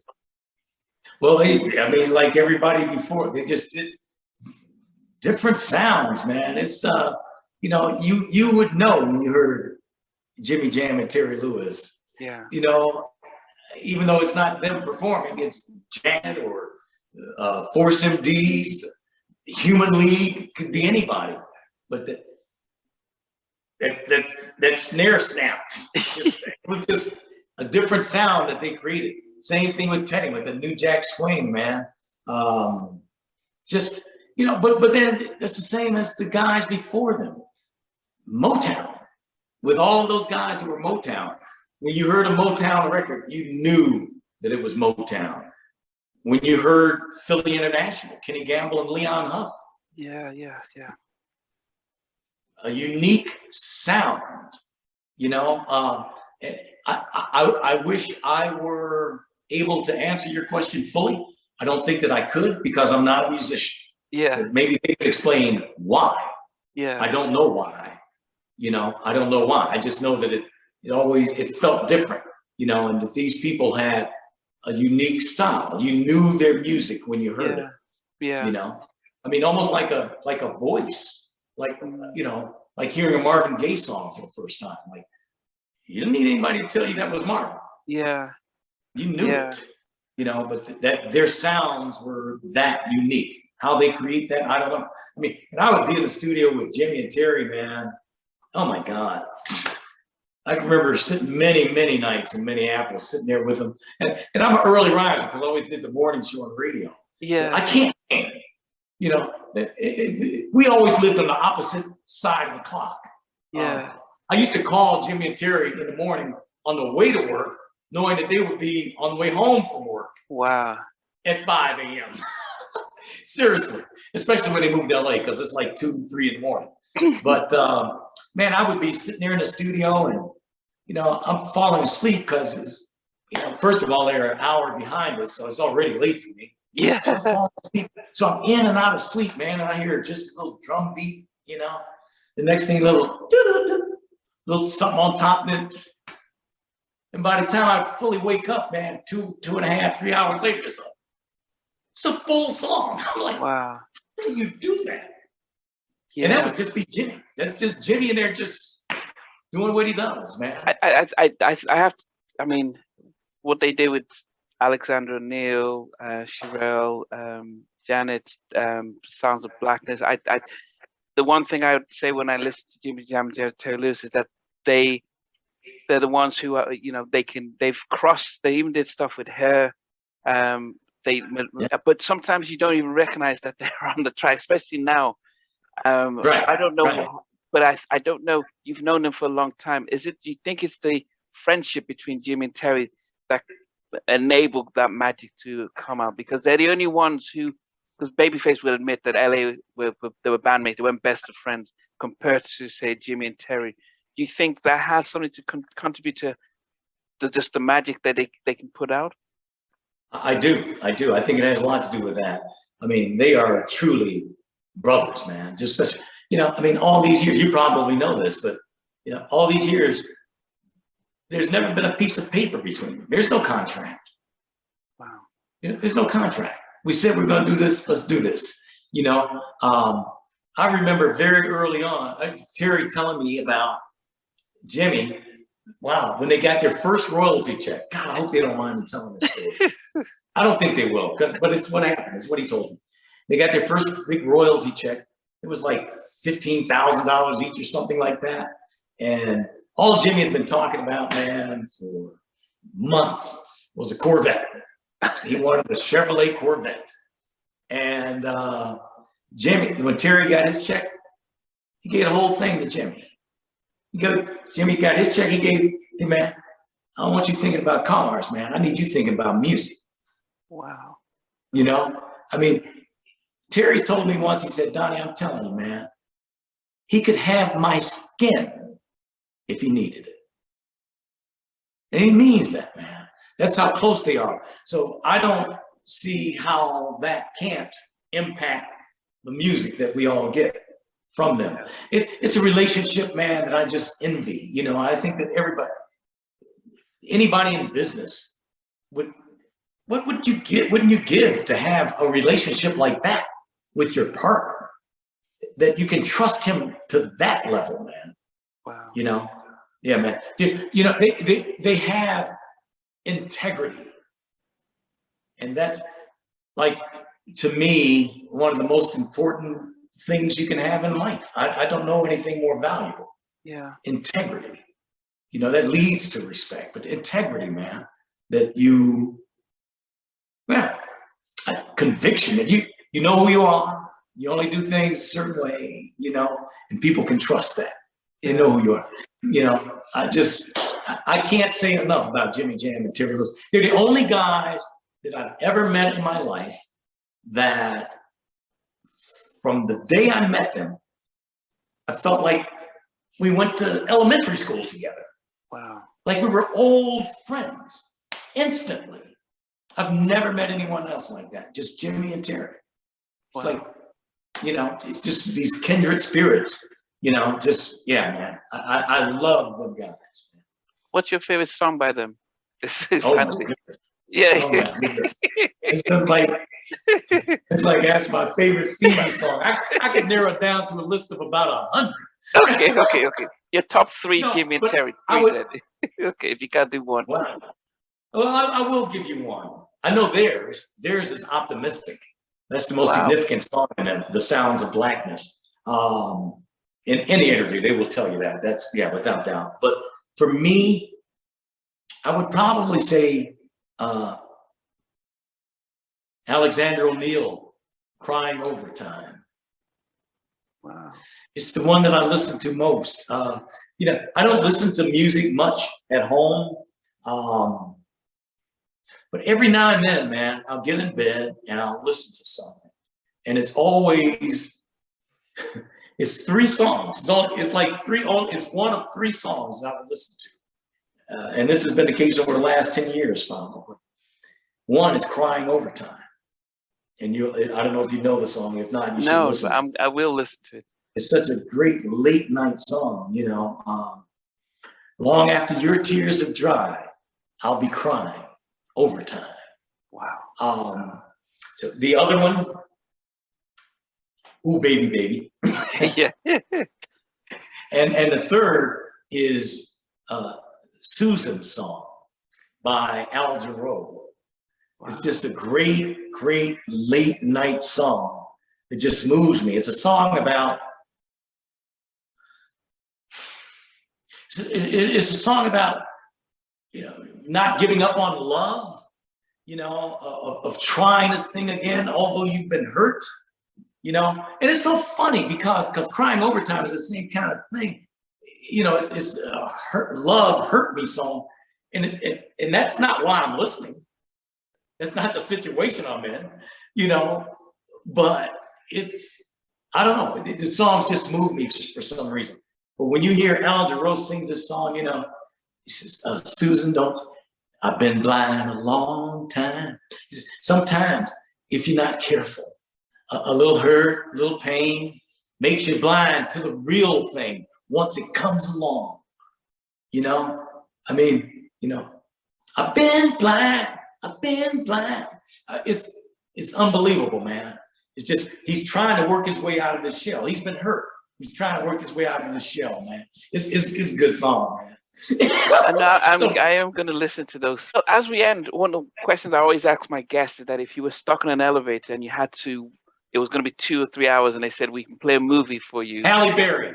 Oh, a movie, yeah. If they could play a movie for, if they could play a movie while we get you out. You could put a.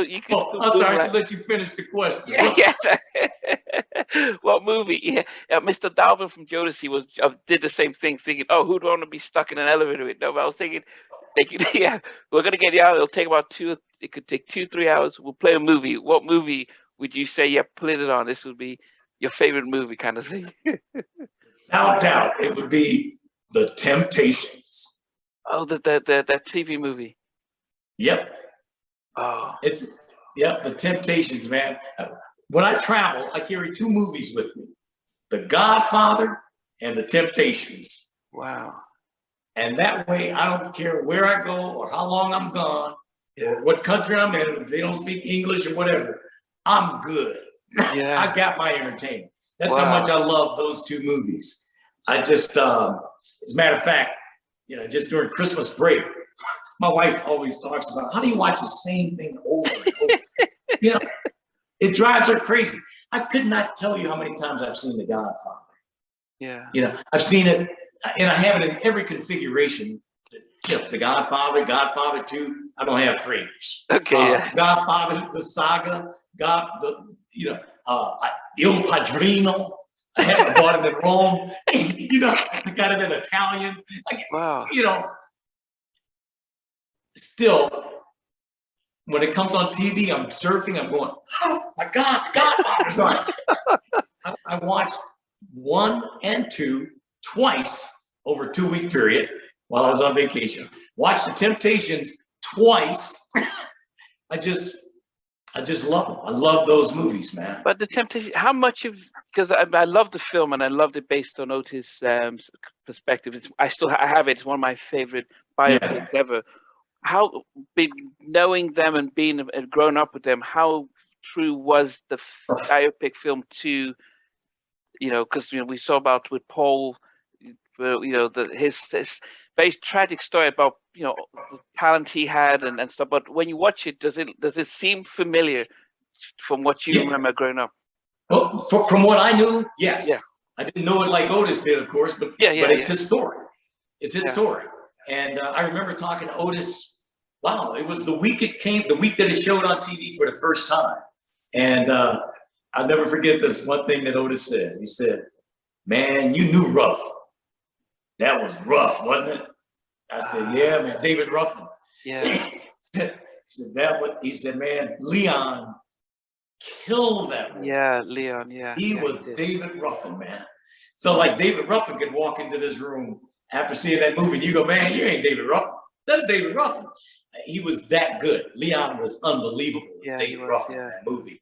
Yeah. So, but from the stories that I know, I mean, I don't know obviously as much about it as they do. But what Otis tells me, they nailed it. Yeah. I was when all that was happening, man, and I've told Otis this. I was a kid. I remember being so lost in the Temptations' Getting Ready album. And the cover, they're like in the dressing room, getting ready for the stage. I think David's combing his hair, popping their collars. Stare at that album seemed like for hours. Wow. Just wanting to be there. God, what must it be like to be them, getting ready to get on that stage and do what they do, man? I just love them guys so, man. Just lost, man. And then, so then all those years later to have them on Video Soul singing with me, or to be friends. I mean, I talk to Otis all the time. That's my man, and to be friends, it's just again, you don't know how it happened, but I'm glad that it has happened. Yeah. The final question then becomes, what's your all-time favorite song? Because then if they're about to put the movie in, they say, let's put Ooh, Baby, Baby. Smokey Robinson and the Miracles. Wow. Ooh, Baby, Baby. I mean, it's never changed. It never will change. It's too late to change now. It's been 45 years. Or no, probably 50. Ooh, Baby, Baby is just such a great song to me, man. I've loved it all my life. And to me, it's the perfect example of that Motown writing. And a lesson in life that sometimes less is more. It was so concise. I mean, I did you wrong. My heart went out to play, but in the game I lost you. What a price to pay. I'm crying. Boo, baby, baby. I mean, that's amazing. Mistakes. I've made a few, but I'm only human. You've made mistakes too. I'm crying. That's a verse. Yeah. Oh my God, man. To be able to write that good, that concisely, to have that few words say so much. Yeah. Smokey, man. Smokey. One of a kind. I was telling Otis this. We talked, this was last week. Just last week we were talking. And I was telling him how whenever my phone starts ringing off the hook, my home phone and my cell phone, where something's going on, and it's newsrooms calling me to get comment. I know the death of a music star. So and I told Smokey this because I told Otis. I said, I told Smokey this in my podcast. It may be a strange thing to say, but I'm going to tell it to you anyway. I said, but every time that happens, Smokey, my first thought is always, please don't be Smokey. Wow. Every time, man. And he said, man, baby, I appreciate that. Tells me how much you love me, man. And I do. Uh, wow, this is a weird story too, but I once thought Otis was dead. Here in America, I got up one Sunday morning and getting ready to go run. I turn on the TV and they say on the news that Otis Williams of the Temptations died. Wow. And I go, what? So I go online and there is this picture with an end date and everything. Man, it just took me out. So about an hour and a half later, I said, well, I'm gonna go on down to the canal and run. I need to get my workout in. I'm gonna go and do that. Man, I cried all up and down the canal for 5 miles, just running and crying. And I got back home and I said, something's weird about this. Because another one of the Temptations had just died like a week and a half or two prior to that. So I go back online and do a little research. Come to find out what had happened was the Temptation who died, his middle name was Otis. And somebody got it all confused and had Otis Williams of the Temptations. It was the weirdest day because, you know, how we all feel like you wish that a loved one could come back. Yeah. That happened to me. He came back. You know, he wasn't dead. Oh my God. And so that night at 8 o'clock, I'm sitting here, man, in my office, and I go, how in the world do you cry all up and down that canal today, thinking that Otis is dead, and not call him? You know, he's here. All that feeling, so I called him. And he said, Donnie, this is the 8th call I have like this today, man. And I told him how I cried. He said, but you know, man, tells me how much you love me, man. I appreciate that, man. Yeah. I do. Oh, goodness. Well, I think on that, it's the one thing I want to pick from that is to always, you know, make people be aware while they're still around, because you don't want to wait until they go and then we do this massive tribute. But why not celebrate them today? You know, when I think about you, instead of saying, man, telling you when you call me, I was thinking about you. I said, I can prove it. How can you prove it? I called you. There's the proof. I called you. Yeah, that's very important, man. Reach out. You know, and I think that during this pandemic, that is something that became crystal clear for a lot of people, man. Yeah. Made us focus on our loved ones and what's really important in life. You know, I think I view that as a silver lining in all of this. No, so where can we get you've got a podcast? I mean, especially if you have international audience, because most of us are outside. Is your podcast available on YouTube? Yes. Can we? Okay. Yeah, you can go on YouTube. As a matter of fact, we have more YouTube viewers of it than the guy that I'm partnering with is telling me that it's very unusual because usually most podcasts are listened to. Yeah. In my case, he said, people want to watch you. They watch your podcast. So yeah, YouTube is where you can find it. It's the Donnie Simpson Show. That's the Donnie Simpson Show. Okay. Simpson Show. But then if you have Apple, if you're on Apple and Google and stuff, you can download the Donnie Simpson Show podcast. Yep, absolutely. And then of course Video Soul, Donnie Simpson. Video Soul is on Tubi right now. We're going broader soon. And we'll get to know about if those other streaming services might be available this year, over 2022. You're hoping to get it in more market. It will be this year, hopefully first quarter. Okay. That's what we're working towards. Yeah. I mean, as I mentioned, it's been a great honor for me, you know, because I started doing this stuff during the pandemic as a therapist, trying to find a way of just doing something because we couldn't do anything. We were all sitting at home, so I just thought, well, let me just start doing this, and it has grown, and most of the time, because of DJ Cassidy's Passed the Mic, I started celebrating 90s R&B acts and being able to interview them, and the one thing I always used to try and model myself on was to remembering how you used to sit down and make people feel relaxed, and most of my stuff is always about their journey, and I don't ask them about, you know, I don't ask about the music as much as them and how they navigated, because I saw how successful you were, getting to know people, and they became relaxed, and we got to see them and stuff. So it's been a true honor for me to be doing this and sitting next to, talking to you, who is really a legend in this, and and it's not just flattery, but this is something that, as I said, you've really blessed a lot of us, especially for me coming to America in '92. I left in 2003, but it was always an honor just watching you on TV and just seeing how you just make people feel welcomed, and that's a gift, it's a true gift which we're blessed to be able to receive. Well, thank you so much for that. I really appreciate it.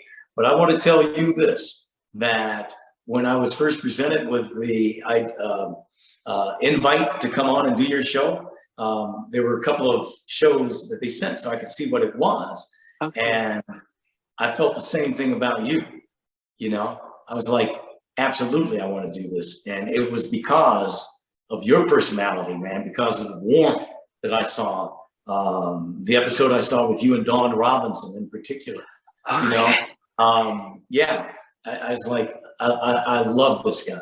I mean, he's just, you have that same thing, just a down to earth, warm approach to it. So if you're giving me any credit for that, I appreciate that. I'm honored, but man, you have that same gift. So I hope you continue to do it, man, and to bless us all with it. Yeah. Do that. Oh, thank you very much, Donnie. Thank you very much.